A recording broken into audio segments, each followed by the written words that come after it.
இந்த காலத்தில் வந்து பார்த்தீங்கன்னா எல்லாமே வியாபாரமாக்கப்படுகிறது.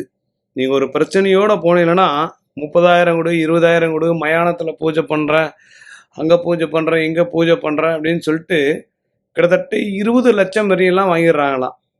நாங்கள் சொல்கிற ஒன்றே ஒரு விஷயந்தான், நீ யார்கிட்ட போய் பணம் கொடுத்து ஏமாறாதீங்க. தெய்வங்களை பிடிங்க, தெய்வங்களை நம்புங்க.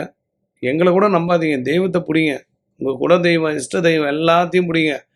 வாழ்க்கையில் வந்து யாரோ ஒருத்தர் உங்களுக்கு தீர்வு கொடுப்பதற்கு காத்திருக்கிறார்கள்.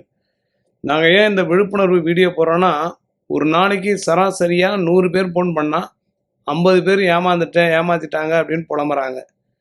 யாருக்கிட்ட போய் எங்கேயும் ஏமாந்துடாதீங்க. உங்கள் கர்மா, உங்கள் விதி என்ன நினைக்குதோ அதான் நடக்கும். நாங்கள் பல இடங்களில் போய் பல மக்களை பார்த்துட்டோம். ஒருத்தர் கூட நியாயமே இல்லாத ஆட்களாக இருக்காங்க. அதனால தான் சில விஷயங்களை மக்களுக்கு நேர்முகமாகவும் மறைமுகமாகவும் நாங்கள் சொல்கிறோம்.